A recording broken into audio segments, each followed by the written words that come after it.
Oh, hey, what's up, everybody? Happy Friday. Thank goodness it's Friday, right?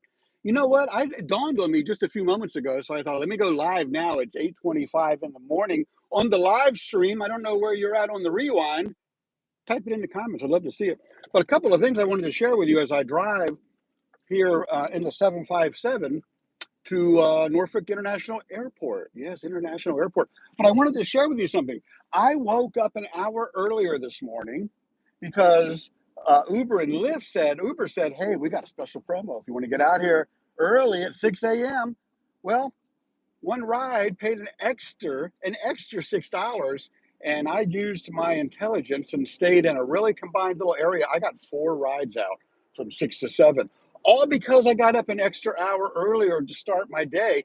And now it's got me thinking that you all might really benefit from this. You've probably, and if you have, then cool. If you have not, check this out. You've probably never thought about it. But if you wake up an hour earlier than you regularly do, stick with me on this, you get ahead of the game.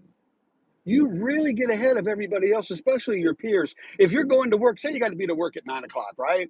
You just woke up, you're heading in, oh, you're tired, right? And everybody else coming in at 9 o'clock, same thing.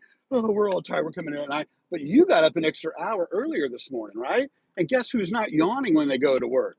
Guess who goes into the the morning meeting with a smile on their face and energy in their eyes and a disposition that just won't stop, all because they got up an hour earlier and have a little more energy. Yeah, think about that. Thank goodness it's Friday. I know you're going to have a great weekend. Here's my special bonus feature that I'm doing. This is something I pulled out of the time capsule. If you can go back to 1979 with me, and back then I was a young man, and my first full-time job in 1979, which is what makes me an expert at driving, was as a taxi cab driver. Go figure. I'm doing Uber Lyft now, but I'm doing it my way. But here, look at this. This is my temporary learner's taxi cab permit. And what's really cool about this, I don't know if you can see it very well or not, but there's a 2-digit form number, right? And a 5-digit permit number.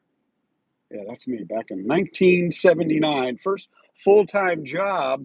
And it's kind of ironic that I retire and I'm doing Uber Lyft. And I figured out why. It's because I'm not driving an old beat up cab and I'm not waiting for the dispatcher to tell me where I have to go. And I can turn my radio on and listen to music, and I can decide where I'm going. Back in 1979, none of that happened, man. It was a terrible thing. I enjoyed the people contact and the driving part, but like I tell everybody, this is the last thing I'm an expert at. Been driving over 50 years of my life. Yeah, I started driving at 15 with a learner's permit. 67. Wow, I've been driving 52 years. And I tell everybody, as soon as I cause any type of driving infraction, as far as an accident goes, I hope it's a minor fender bender, I'm done driving. I will gladly give up my key. I'll give it to my wife and say, honey, I'll pay for the car, but I don't drive anymore. Just like when I retired, I said, I don't answer the telephone